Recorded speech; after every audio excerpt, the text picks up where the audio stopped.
Hi, everyone. Welcome to the Your Money, Your Life podcast. We're on episode 303 of the pod. Make sure wherever you listen, you like, subscribe, five-star rate, and review this podcast before we get into it. Make sure that you do those things because it'll be helpful for this podcast. And we do this show every week for you. So let's jump right into the market update.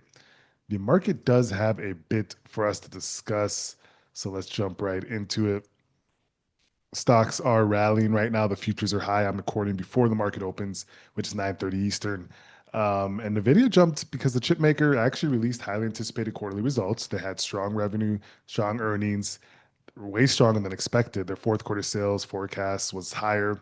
They said demand for its current generation Blackwell chips are off the charts. He also rejected the idea of an AI bubble. So there's been a investor, Michael Burry, that's been talking about it. A lot of people, some people have been talking about AI bubble, but this investor, in particular Michael Burry, who's the one that shorted the stock market or shorted stocks during the credit bubble in 2008, he is now saying the same thing is happening with AI. There was actually a tweet. I can look if I find it later. He was pretty much showing a graphic of like how these big AI companies are just buying from each other, and that's all the demand is. Buy the chips, I buy cloud storage, you buy this, you buy that, and it's pretty much that's what he's saying is causing this bubble because their numbers are off the chart. They have increased demand, especially Nvidia with the chips. Other companies with their cloud storage. I don't say I believe them just because again, there's so much computing power and storage going to be needed for how much people are going to be using AI, and that is a fact. If you ever use ChatGPT and you see that's running really slowly, it's because it's so much insatiable demand coming into inquiries coming in from all over the place. Gemini works a little bit faster. I'm seeing. I now do use both of them. Have both of them pulled up. I might use if there's any other tool. I've used all the main AI tools, chat tools. I would say. So I'm actually curious to see if I think Gemini and ChatGPT are the ones that are the strongest for me. Curious to see if any others fit the bill. But yeah, that's kind of what's going on. But you're seeing the futures just kind of rocking up today. We can go to the chart. S&P 500 futures up 1.5% before the market opens. We'll see if that holds. Again, we've seen the market the past week. Let's talk about that. Has pulled back. The past 5 days we're down a little under 0.5%. Last month we're down almost a percent, only 0.70 of a percent right there. So we're seeing a little bit of a pullback. It's not even a pullback. It's actually just a flattening, right? Like, let's look at this chart. It's like we did come off highs and we're flattening here a little bit. And we'll see if we get the, again, there's peaks and valleys to this. We saw it in October. You saw a blip of it in September. So there is going to be peaks and valleys in investing. There's not just a straight line to the top, not just a straight line to Dow 100,000. S&P 50 billion. No, there's a peaks and valleys. So I will say, that's the big theme in the market is whether these earnings that are being reported by a lot of these AI companies, what they're actually mean. So Nvidia's numbers did remain strong. Um, there's a new high watermark. Nvidia has such high performance that their watermark and their expectations are higher.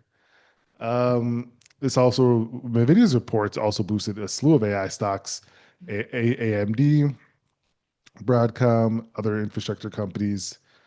In the previous session, all three major U.S. stock index rose across the board as Nvidia's report was being awaited. There was minutes released from the Federal Reserve. They released October's minutes.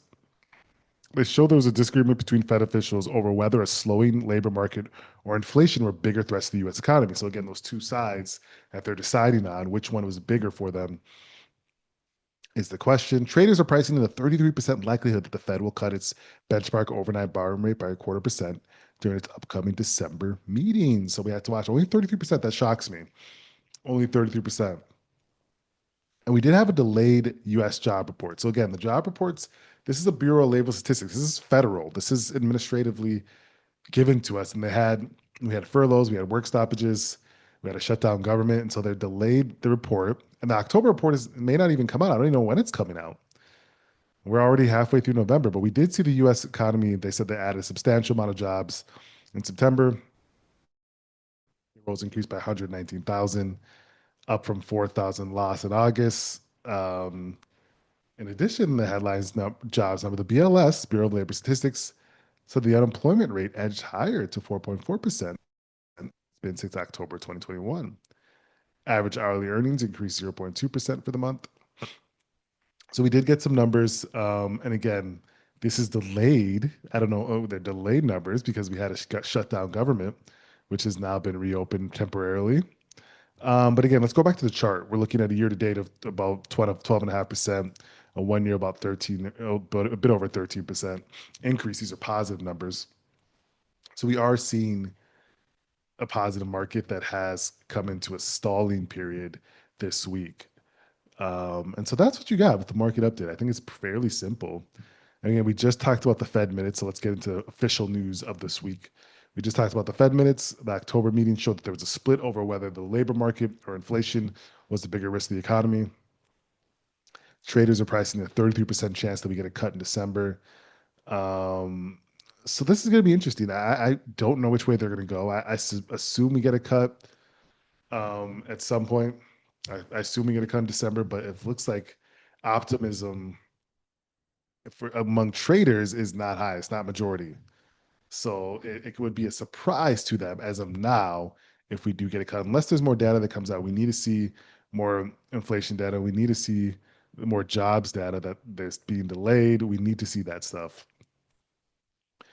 Here's another story. More Americans struggle to save for retirement. More Americans are struggling to save for retirement, with the total number of full-time employees participating in retirement savings falling from 79.4% to 78.7% between 2021 and 2024, according to new analysts from Dayforce.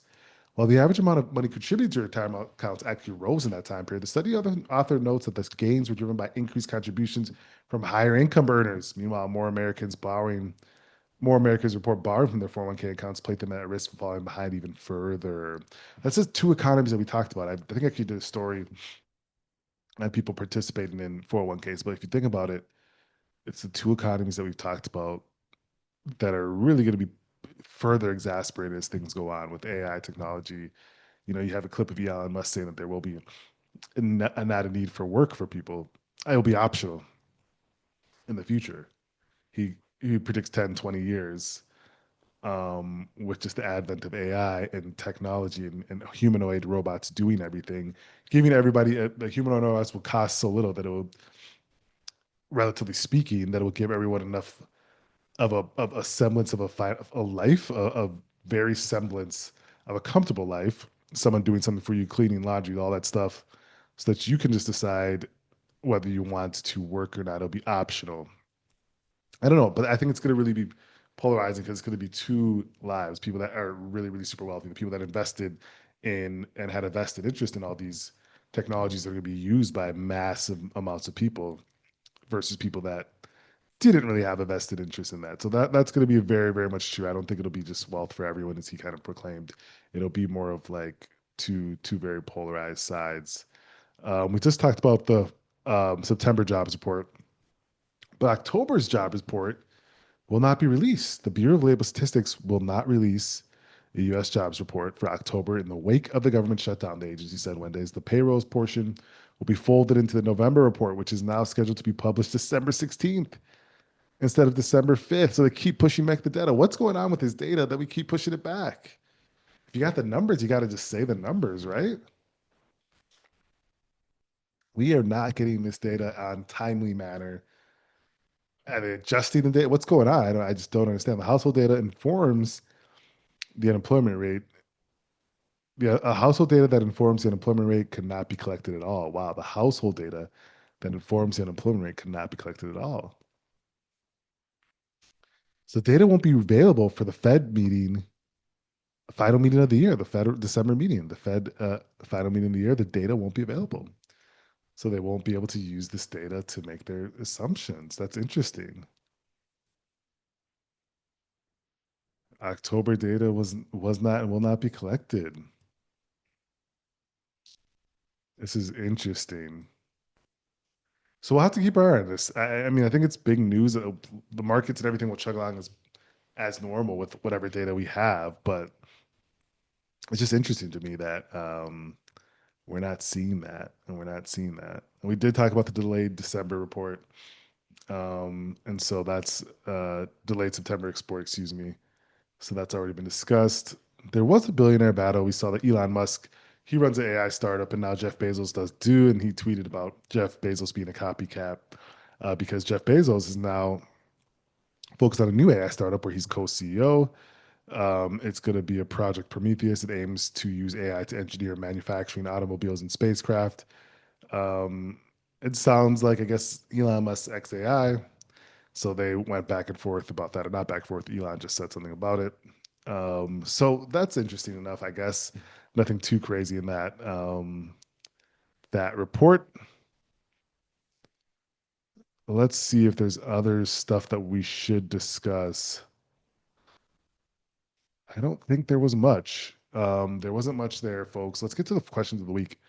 There are some good questions this week that I wanted to go through. So we'll get to these questions now.